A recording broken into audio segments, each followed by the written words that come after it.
Bien, vamos a continuar con la serie de ¿qué? ¿Qué estamos viendo? Gálatas, y ya nos queda poquito, ya casi estamos finalizando el libro. Y estaba pensando qué título ponerle a esta prédica con respecto a los versículos. Y me gustó ponerle un evangelio audaz y humilde, ¿sí?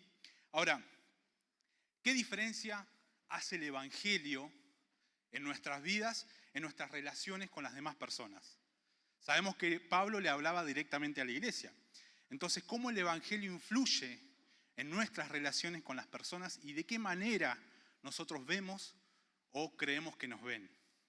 Vamos a continuar con la lectura de Gálatas, que está en Gálatas 5:25 hasta el 6:5. Yo le voy a leer la versión NBI.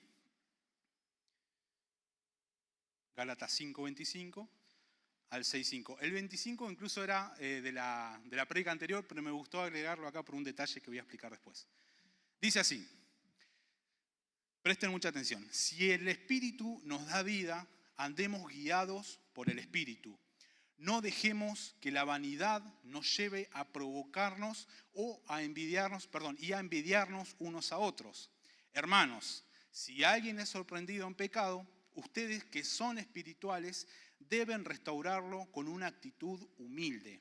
Pero cuídense cada uno, porque también puede ser tentado. Ayúdense unos a otros a llevar sus cargas y así cumplirán la ley de Cristo. Si alguien cree ser algo cuando en realidad no es nada, se engaña a sí mismo.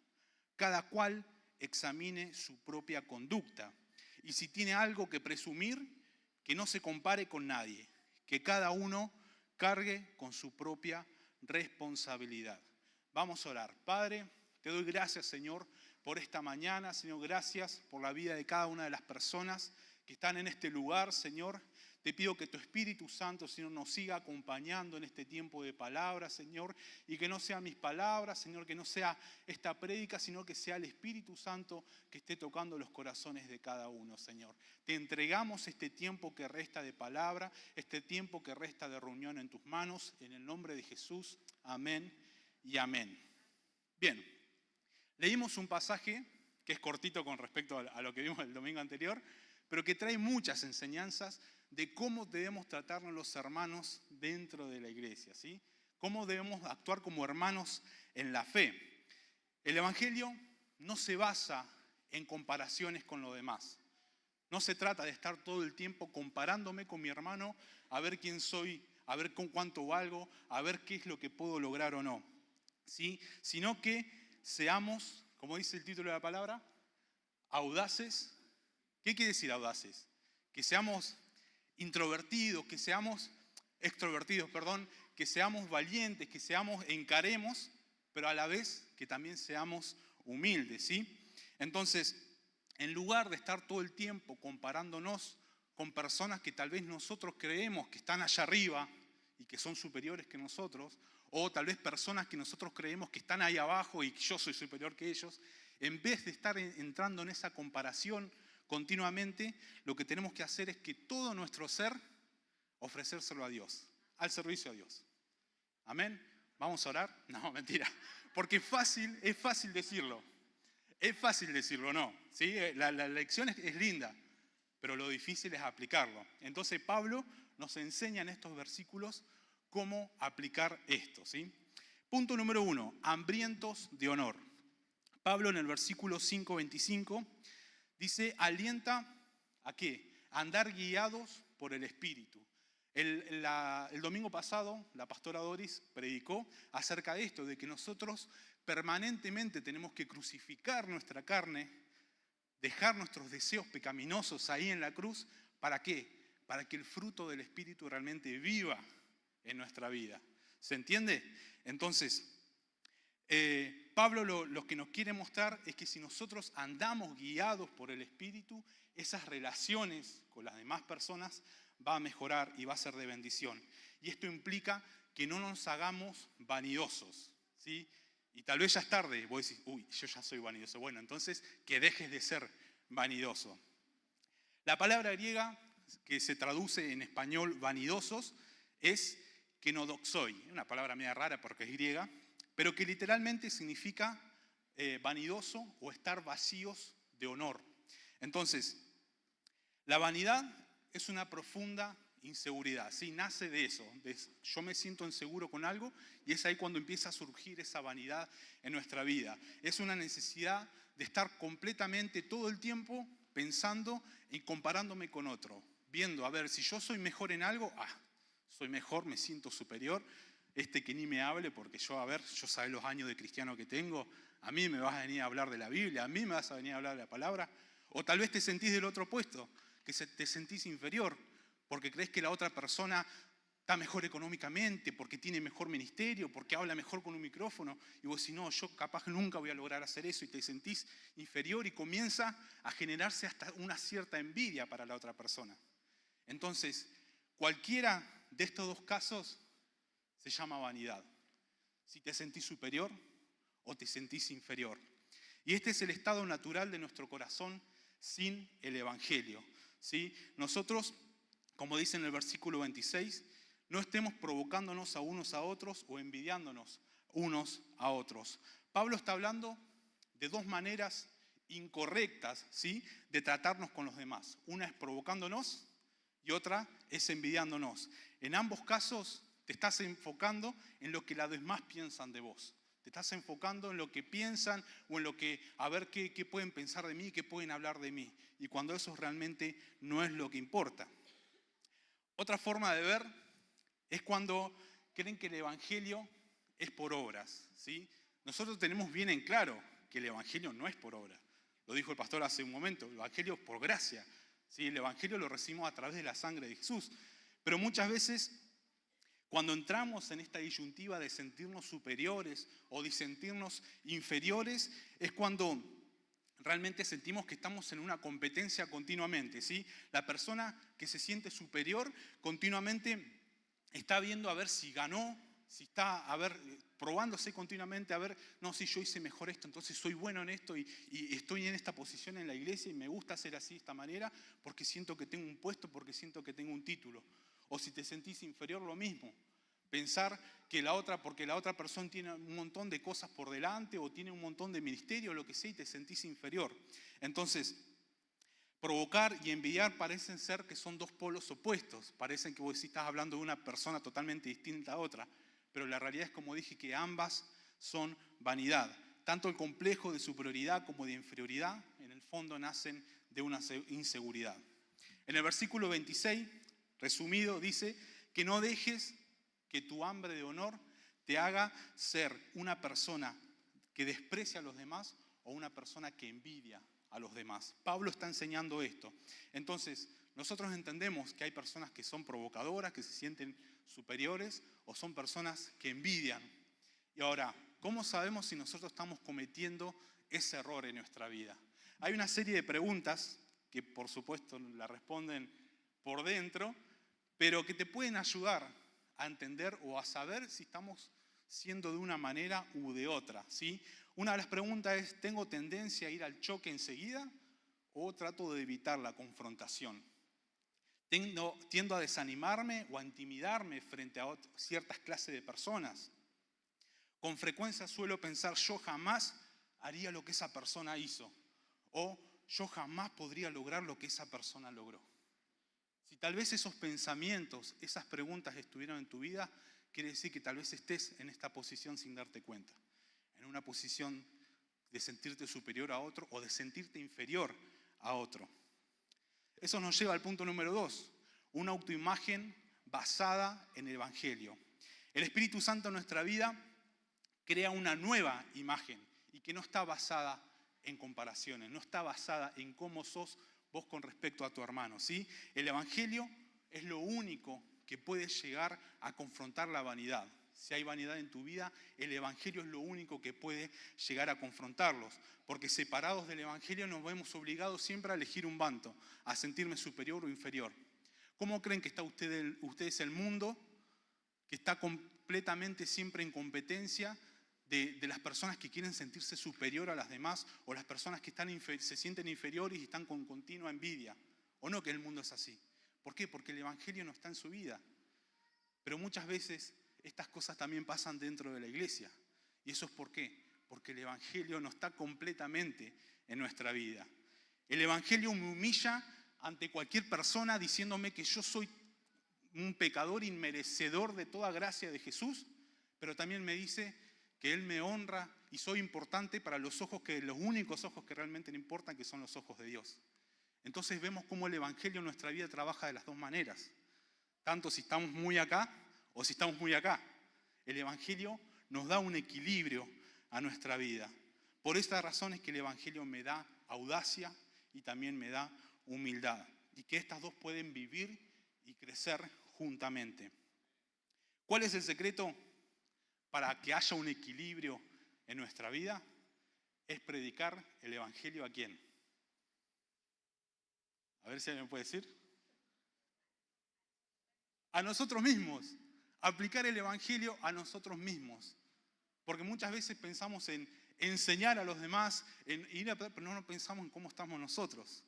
Muchas veces aprendemos un montón de cosas de la palabra de Dios y no las aplicamos. Las sabemos de memoria incluso, pero no las aplicamos. Entonces el secreto es predicarnos a nosotros mismos, ¿sí? Muchas veces se nos pueden presentar o se nos presentan situaciones dentro de la iglesia en las que tenemos que ser una nueva criatura, ¿o no? En la que... Amén, grito fuerte. Más en el ministerio de música. Que muchas veces tenés que respirar antes de largar la respuesta, porque si la largás antes de respirar, te vas a mandar una que, o no. Entonces, de eso se trata, ¿sí? De aplicar el Evangelio en nuestra vida. Muchas veces nos encontramos a la defensiva y sin darnos cuenta, ¿sí? ¿Y qué significa aplicar el Evangelio cuando nos encontramos en esta situación?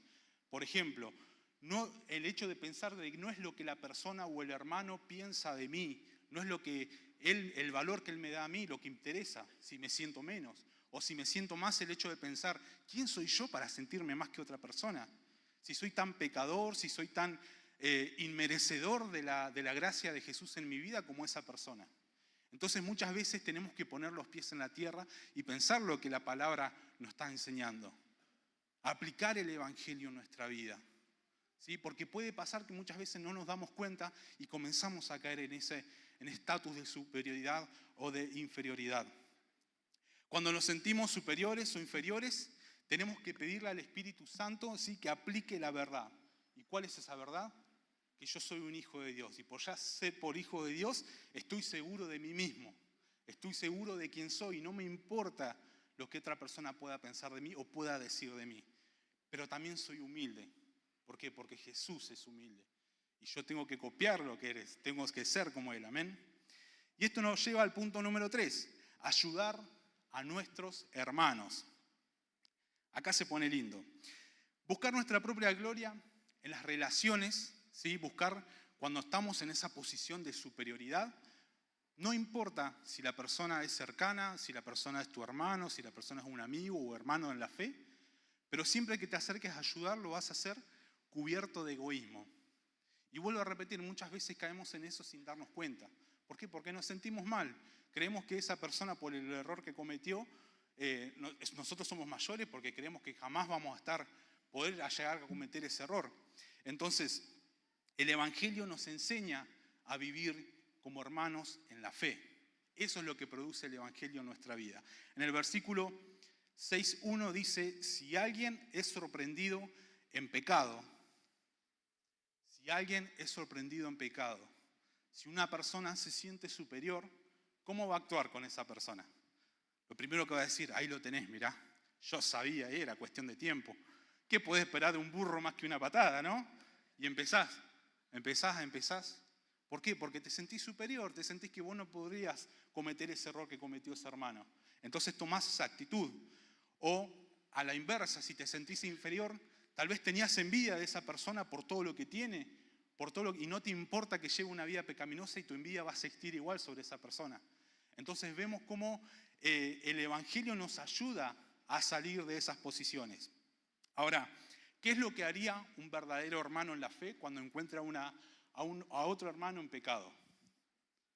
A ver si alguien me tira la data. Si encontramos a alguien sorprendido en pecado o encontramos a alguien en falla, lo que tenemos que hacer es confrontarlo. Eso es lo que dice la palabra de Dios. Eso es lo que enseña Pablo. Tenemos que confrontar a la persona. ¿Y cómo es esa confrontación? Ajá, mirá, yo sabía que, mirá, si yo sabía que ibas a caer en esta, mirá, ya le mando un mensaje a la pastora Doris para que sepa. ¿O no? ¿Esa es la manera de confrontar a la persona? No, esa no es una manera humilde de confrontar a la persona. La manera de confrontar a una persona es con amor. Primera de Pedro 4:8 dice, el amor cubre multitud de pecados. El amor cubre multitud de pecados. Él nos amó primero, por lo tanto nosotros tenemos que dar amor. Entonces la forma real y verdadera y genuina de confrontar a una persona que está en pecado o un hermano que está en pecado es con amor. Siempre es con amor. En muchas ocasiones la persona está en pecado y necesita de una ayuda externa, necesita de alguien que se le acerque y entienda y acompañe a salir de ese lugar. ¿Sí? Siempre es importante que nosotros no ser rápidos para la crítica, no ser rápidos enseguida para juzgar a la otra persona, sino todo lo contrario, acercarnos, pero acercarnos realmente con amor a las personas. Entonces, tomemos la responsabilidad de ayudarnos como hermanos. Pablo dice, si ustedes siguen los deseos del Espíritu, harán esto. ¿Qué quiere decir esto? Que nosotros somos todos hijos de Dios, todos queremos seguir los deseos del Espíritu, ¿o no? Entonces Pablo te dice, si vos querés seguir los deseos del Espíritu, tenés que confrontar a la persona. Tenés que hacerte cargo, tenés que tomar esa responsabilidad y si querés realmente vivir una vida cristiana. Entonces, ¿cuál es la manera correcta de confrontar? Lo dice en el versículo 6:1, restaurarlo con una actitud humilde. Entonces, no es opcional, si encontramos a un hermano que está en pecado, el hecho de confrontarlo. Es parte de nuestro evangelio, es parte de lo que creemos, es parte de lo que enseña la palabra. ¿Sí? Fíjense que la palabra, el versículo dice restaurarlo con una actitud humilde. Y la palabra traducida de restaurar al español, en griego también es katartisdo. Creo que se pronuncia así. ¿Qué quiere decir esto? ¿En qué contexto se usaba esto? Esa palabra se usaba cuando un hueso se dislocaba, ¿sí? Y tenía que volverlo a poner en el mismo lugar. Entonces, ¿cuántos de acá se dislocaron alguna vez un hueso? Gracias a Dios a mí nunca me pasó. Bueno, eso ya es extremo, me parece, eso ya es la quebradura, pero bueno. ¿Qué pasa cuando se disloca? Me contaron que es muy doloroso. Ahora, ¿por qué es doloroso que un hueso se salga de su lugar? Porque el hueso fue diseñado para que esté en un lugar en específico con el resto del cuerpo. Ahora, cuando ese hueso se separa, causa mucho dolor. ¿Y qué se hace para que ese hueso se acomode? Se tiene que volver en su lugar. ¿Y qué causa eso? Más dolor todavía, pero es un dolor distinto, porque es un dolor que sana. Es un dolor que va a restaurar y que vuelve a acomodar. Entonces, en el amor entre hermanos, ¿sí? Pasa casi lo mismo. Confrontar a un hermano muchas veces puede ser doloroso, pero es necesario para que haya sanidad. Siempre es necesario para que haya sanidad. Muchas veces, por ejemplo, podemos la confrontación a una persona, si lo hacemos con humildad, si lo hacemos con amor, sabemos que vamos a estar no solo ayudando a esa persona, sino que vamos a estar sanando su corazón y ayudándolo a que salga de ese pecado. Entonces, Pablo continúa diciendo, cuídense cada uno porque también puede ser tentado. Vemos que nosotros como hermanos siempre tenemos que corregir con una actitud humilde, ¿sí? Nunca creernos más, nunca creernos superiores, sino hacerlo de humilde de corazón porque quiero ayudar a mi hermano. Porque Pablo advierte, cuídense cada uno porque también puede ser tentado. Y es un consejo difícil, pero práctico. Porque Pablo te está diciendo, sí, anda, ayuda a tu hermano, porque eso es lo que tenemos que hacer. No hacer la vista gorda. Pero tené cuidado de con qué actitud vas a ayudar. Porque no vaya a ser que te sientas superior y que vayas con una actitud en que diga, no, mira, yo te voy a ayudar porque mira, lo que estás pasando vos, yo jamás en mi vida lo voy a pasar, pero bueno, te ayudo. ¿Esa es la actitud correcta? No es la actitud correcta. Es ir con humildad. ¿Saben por qué? Porque si vos vas con una actitud de superioridad, en vez de cenar, vas a destruir a la persona. porque la pones en una posición de que, ahí abajo, que yo jamás haría lo que vos hiciste, pero bueno, te ayudo. Entonces eso no sirve. Eso es lo que Pablo dice, cuídese cada uno porque también puede ser tentado. El objetivo de una confrontación siempre es la restauración. Nunca es la vanagloria. Nunca es acercarnos por conveniencia para yo sentirme, ayudar a una persona, a un pobre que estaba ahí. Entonces, este trabajo de restauración muchas veces se descuida en la iglesia. ¿Por qué? Porque cuando vemos a una persona que está en pecado, que está en falla, ¿qué hacemos? Hacemos la vista gorda. Mirá lo que se mandó este, no, pero yo ni me meto. No es problema mío. Yo no tengo nada que ver. O nos vamos al caso extremo, vamos y le caemos el juicio encima y mirá lo que hiciste, y una la palabra y vas a ver. Y cualquiera de los dos extremos es malo. No es la manera de tratar a una persona, de confrontar a una persona.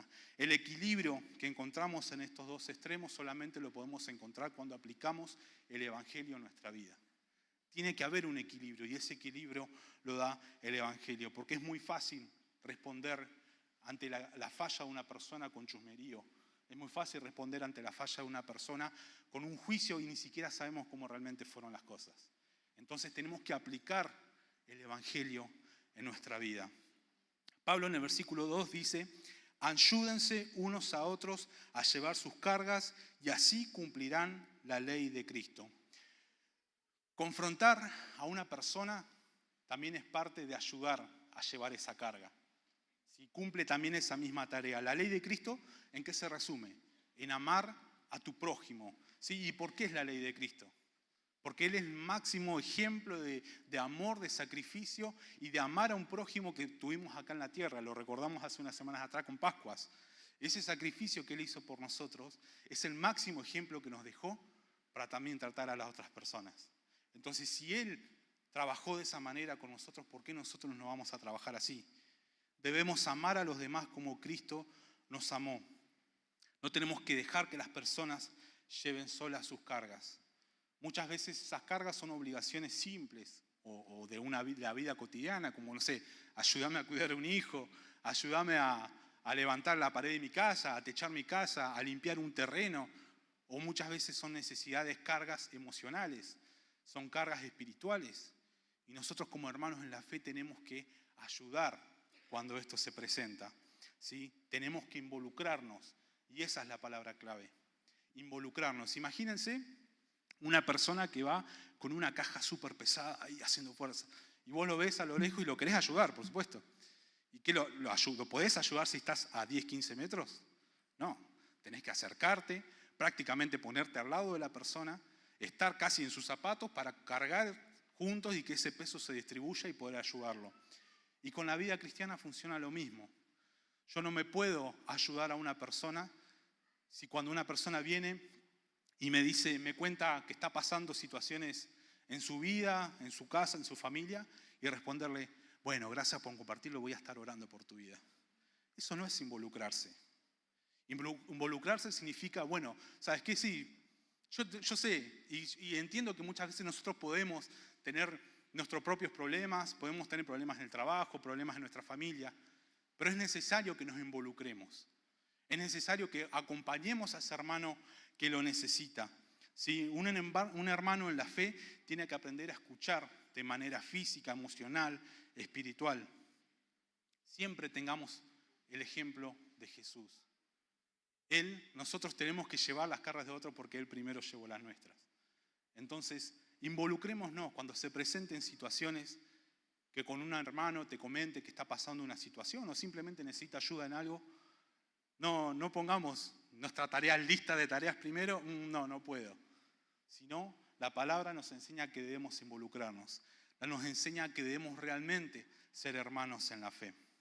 En el versículo 3 continúa diciendo, si alguien cree ser algo, cuando en realidad no es nada.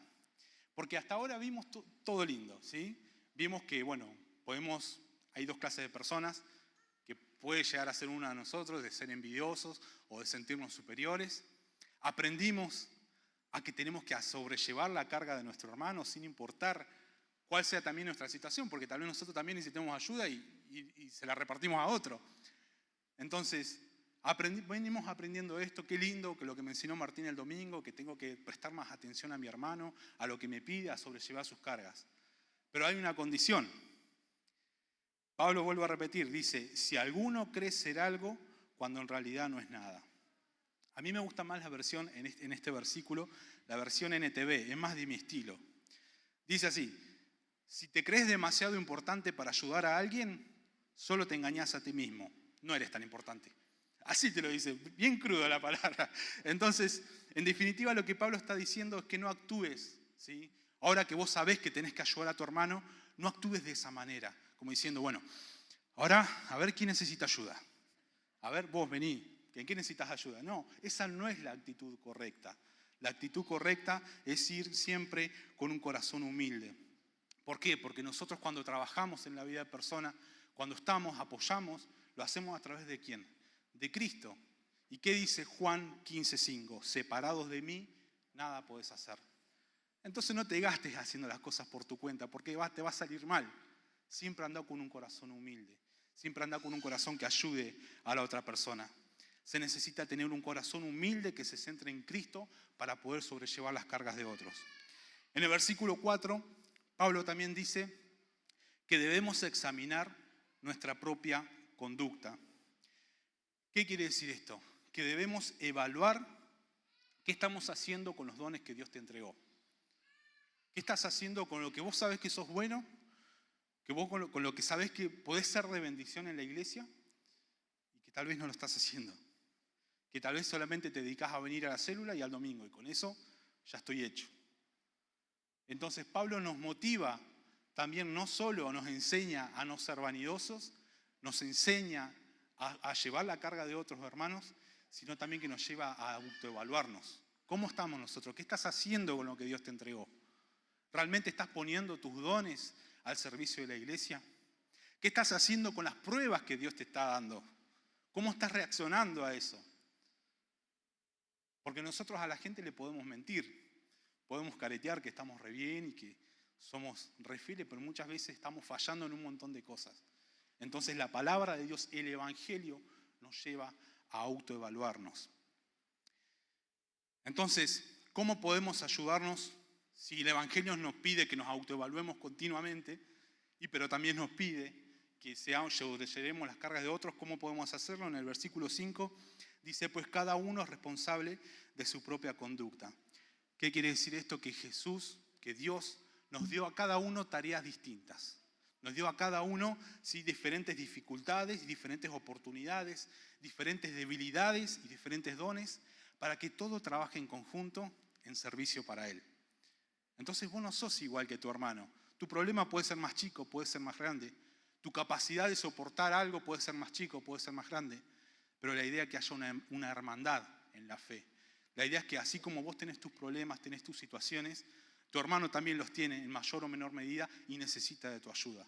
Necesita de tu oración, necesita que ayudes a sobrellevar esa carga. Entonces, no nos comparemos con alguien que ha hecho menos, porque eso que va a traer va a hacer sentirnos que somos superiores. O tampoco nos comparemos con alguien que haya hecho algo o que haya hecho más, porque nos vamos a sentir inferiores y vamos a dejar que la envidia esté en nuestra vida. Entonces, comencemos a tomar realmente el Evangelio en nuestra vida. Comencemos a morir cada día en la cruz para que el fruto del Espíritu florezca. Hoy aprendimos que tal vez nos encontramos en estas situaciones que dentro de la iglesia incluso pasa. Podemos sentirnos inferiores, podemos sentirnos superiores, aprendimos a que tenemos que sobrellevar la carga y tal vez hoy te encuentres en esa situación. Entonces vamos a estar orando primeramente para pedirle perdón al Señor. Porque muchas veces nos pusimos en esta postura y tal vez dañamos corazones. O muchas veces otra persona dañó nuestro corazón con su actitud, con sus palabras. Entonces yo te invito a ponerte de pie. Vamos a estar orando al Señor. Cerrá tus ojos y comenzá a hablarle al Señor.